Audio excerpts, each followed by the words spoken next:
Happy Tuesday, everybody. Coming up on News Center now, violence on Facebook. Could a video post be evidence for police? Yeah, we're also talking about sex education. Should parents be allowed to opt their children out of it? And a female powerlifting rabbi. We got that story too. This is News Center now.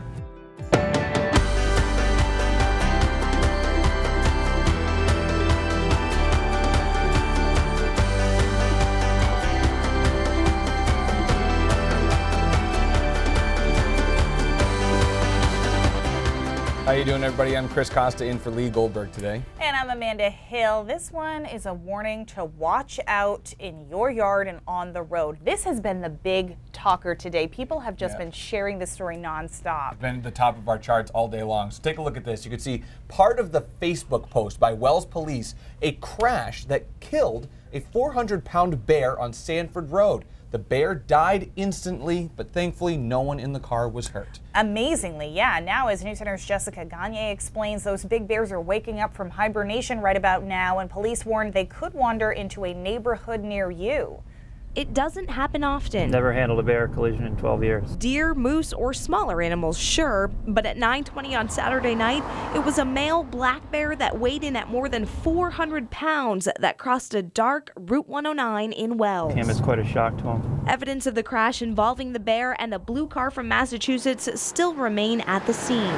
Though an incident on the road is rare, black bears are not new to this area of Wells. Some people on social media even asked if this was the bear that they've seen roaming in the woods and in their backyards for the last couple of years. It could be, but it might be a different one. Wildlife biologist Corey Stearns says there are more than 32,000 bears in Maine, and the population is growing in York and Cumberland counties. Most wake up from their long winter slumber around April 1st. Haven't eaten since, late fall. It's the search for food that brings them to your backyard. They try to stay away from people as much as they can, but yeah.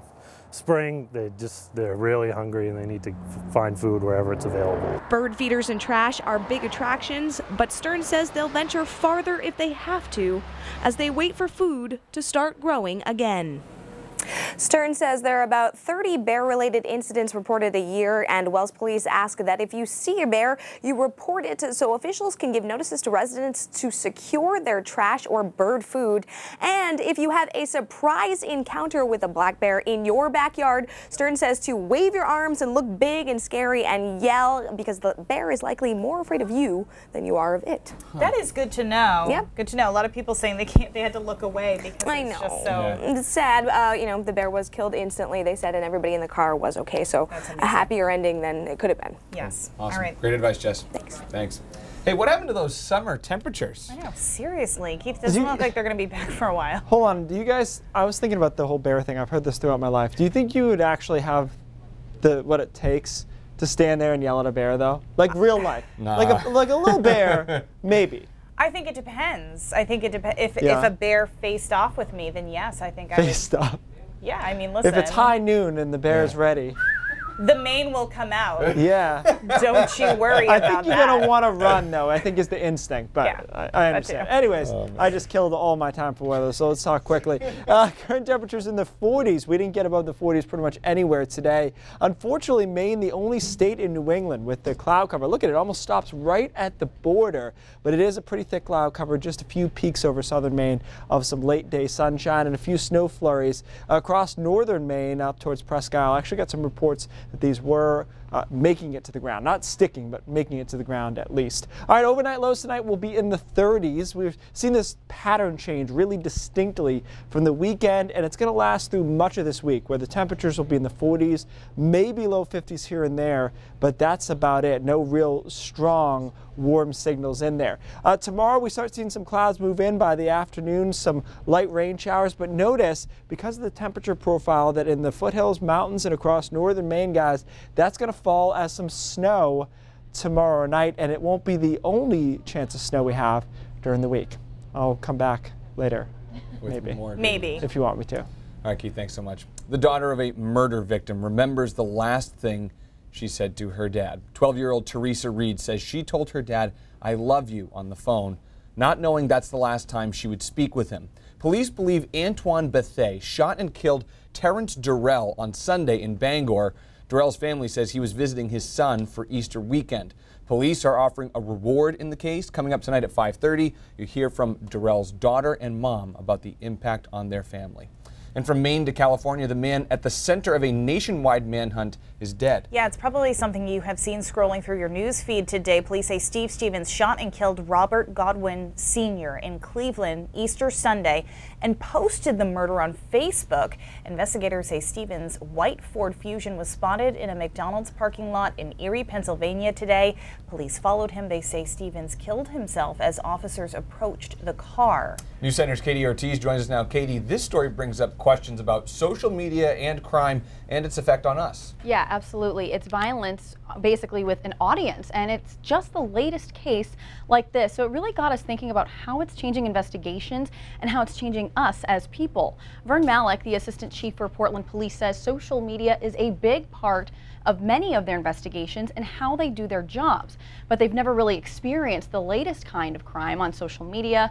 Maine State Police said the same thing, and that's just it. This kind of crime is in its infancy, and experts say things like this evolve before we even get a chance to do something about it.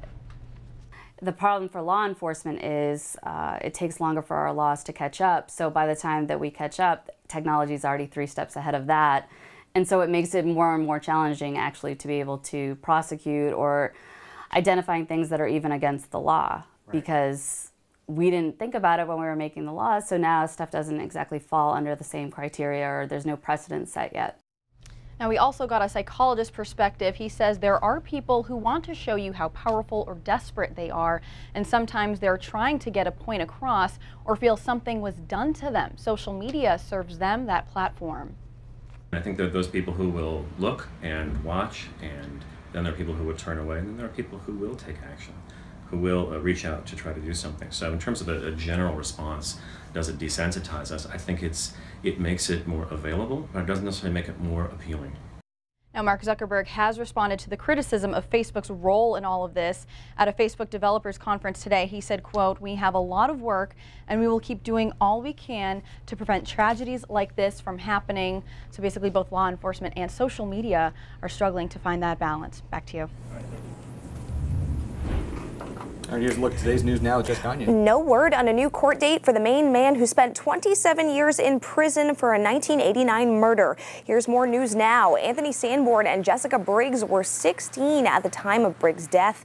A key witness in Sanborn's trial now says she didn't see the killing and was coerced by police and prosecutors. Prosecutors and defense attorneys say they're now waiting on the court to set a new date for the case to move forward. The car in your driveway may be under a recall. Subaru says there's a fuel problem with the 2017 Impreza caused by a winter blend of gas. Cars may stall and drivers may not be able to restart them right away. No injuries reported. So far, the company hasn't posted a date for the recall to begin. And it's tax day. If you haven't completed your forms yet, it's not quite time to panic. You can file for a 6-month extension by filling out the Form 4868 on irs.gov. It's just an extension to file, not for more time to pay. You'll still need to estimate the taxes you owe and pay by today. So if you haven't done it, time to get the laptop out. And yeah, he hasn't just done saying. it. I file immediately because I get a return, and so it's like my savings account. I get it right in the beginning. Oh boy, making me feel bad. Hey, slashing education leaders, the major cuts to certain positions Governor LePage is calling for. Plus, small but mighty, a powerlifter proves she's changing perceptions in the gym and beyond.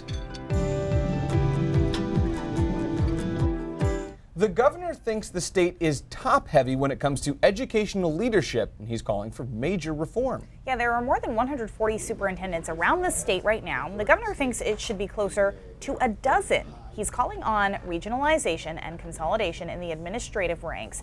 News Center's Chris Fascini dives into the governor's plan and what the teachers union has to say in response. That's coming up on News Center at 5:30. Meanwhile, a line spacing issue may cost underprivileged students in Maine. Maine's congressional delegation says the Federal Department of Education refused to review a pair of grant applications because 2 pages did not comply with a double spacing requirement. Senators Collins and King, along with Representatives Pingree and Poliquin, sent a letter to the Education Secretary, Betsy DeVos, about the error, calling for the department to reverse what they call an absurd bureaucratic decision. Yeah, the grants are for the University of Maine at Presque Isle's Upward Bound program, so we'll see what happens with that. Hey, we want to know what you think of this one. Sex education can be a controversial topic, especially when it comes to what should be taught to kids and when. So if you had the option to have your child skip those sex ed classes, would you take it? It's an option parents in New Hampshire will have by June. Republican Governor Chris Sununu has signed a bill that ensures parents have a 2-week heads up on any lessons that cover sex education or human sexuality. While the bill doesn't require consent, it does allow parents to opt children out of certain lessons. New Hampshire, by the way, joins 22 other states in this ruling. Now, here's what I found pretty interesting about your comments on this. Many of you are weary of what teachers are actually talking about in these courses. In fact, Kim thinks sexual education should be taken away completely. Elaine says sex ed isn't a problem, but these days it should be monitored by another adult, as you never know who to trust anymore. Kate thinks an information packet should be sent home outlining what will be taught, along with suggestions for continuing the conversation at home. Al says, I think it's a good idea to inform the parents that the class of sex ed is happening, but I think the school has to have something for parents that don't want their children to take the course. Overall, a lot of you agreed that parents should be involved in that decision. Yeah, I got a lot of people talking today. Yeah, it seems like a lot of people agree with that. Interesting. Yeah. Well, say it ain't snow. I'm glad you had to say that. Your full forecast is next on News Center.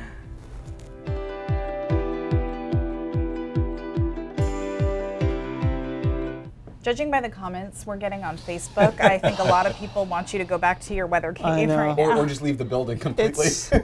It is a struggle, though. You know how it goes. It Yes. takes a while to finally win out, and just this week isn't great. You know, but Yeah. there will be a little snow out It's there. April, you know, Yeah. we expect this. It's just we got kind of used to the warm. And it's like mental. The snow is not like you're going to have to do anything with it in a lot of locations. There but you go.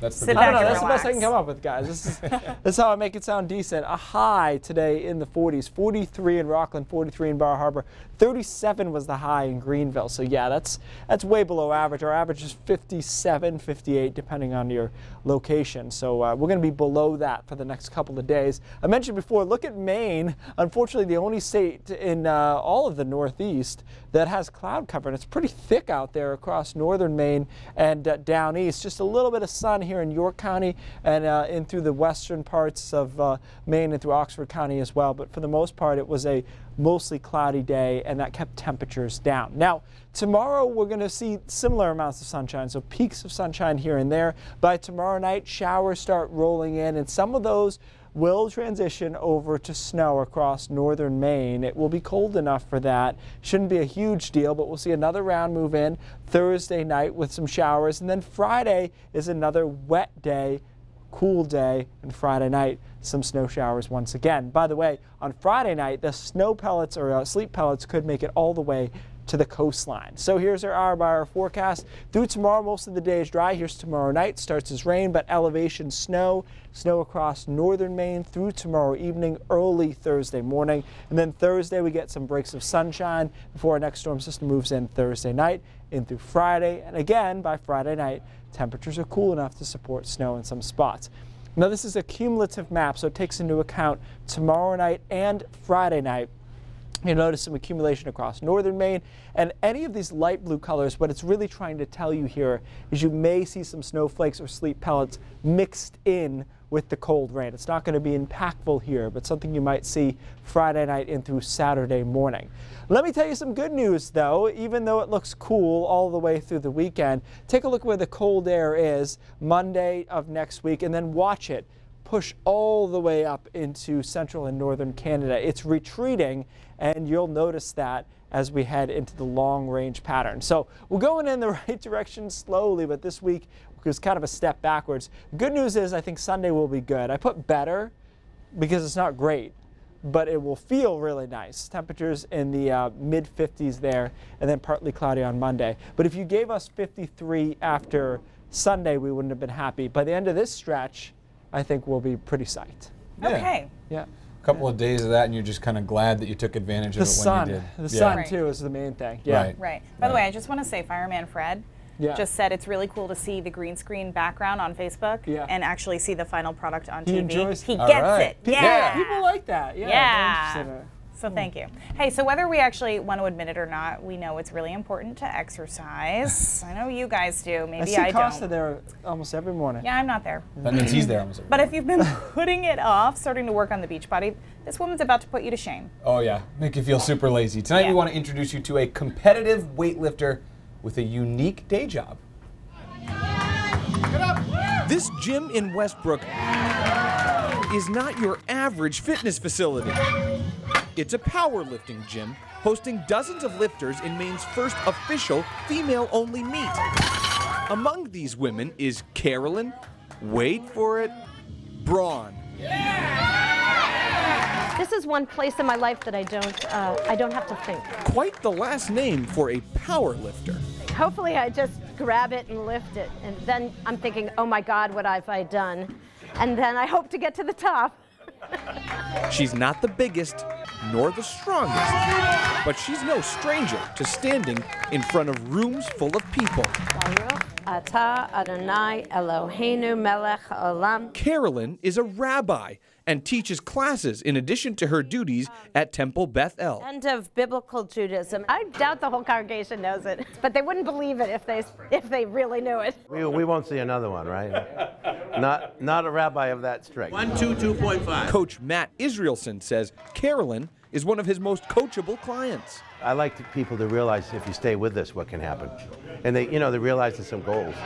That's why they're doing it. So, and when they succeed, it's really gratifying. At the gym, Carolyn has earned a nickname. Sometimes they call me Holy Which is what a lot of people say when they see a woman her size lifting nearly 250 pounds. Well, it feels dizzy because you're holding your breath. But it's just like, oh my God, I did it, I did it, I did it. And then you have to get it down again, and that's kind of a hard thing. But I always end up smiling, I think, at the top. At a podium or on a platform, Braun has a strong presence. Hey, that meet for Carolyn, the first main sanctioned meet of powerlifters, that was not her only first. She was also one of the first in a group of female conservative rabbis in the state of Maine. Oh, she's got a lot going for her. Yeah, power to the ladies on this one. Hey, Pat joins us with a look at what's coming up at 5:30. Yeah, as you may have heard, the governor said today once again that Maine has too many school superintendents. We have more than 140 of them. He says even 16, one for every county, would be too many. He'd like to see the number cut to 12. The question is, how do you get there? The Maine Teachers Association doesn't like the idea. We're going to talk to our political analysts, Phil Harriman and John Richardson, about the political realities of all this. Also coming up, the former head of the Maine Center for Disease Control went on record stating that Northern Maine's infant mortality rate is on par with several third world countries. Is that actually true? We will verify that claim. And taking step toward increasing autism awareness in Maine. All coming up at 5:30. All right, thanks, Pat. Hey, when it comes to the temperature, looks can be deceiving. Keith's going to explain coming up in Brain Drops.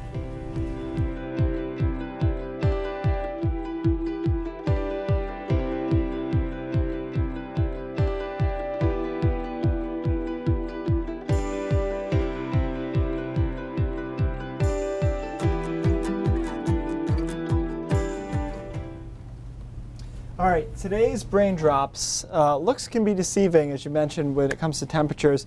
I put this out there on Twitter earlier to see if anybody could guess this correctly. I'm not sure if, well, before we get to that, I was going to show you the tweet, but that's okay. What I asked was, it was 86 on Sunday and 43 today. How is that not half the temperature? Did anybody get? Can anybody figure this out without looking at this? You guys are blowing this whole order here. We're killing me. All right, okay, we're giving this away.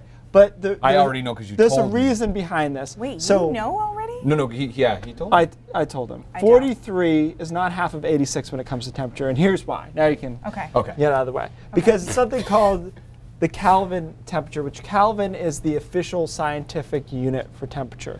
It has 0 is absolute 0, and then the boiling point of water is 373. So look how that compares now to Fahrenheit and Celsius. So the bottom line is when you do the calculations, now we can go back to that math board, you have to figure out what is 86 in Kelvin and what is 43 in Kelvin. So 86 in Kelvin is 303, 43 is 279. So in actuality, half of 86 would be 151 Kelvin, which is 187 degrees below zero. Because there's an equation that converts from degrees Fahrenheit to degrees Kelvin. Correct. And so Kelvin is basically, so when we say zero in Fahrenheit, right, it's not a finite point. You can go below zero. Absolute zero in Kelvin is almost theoretical. They've yet to actually achieve that in any earthly setting.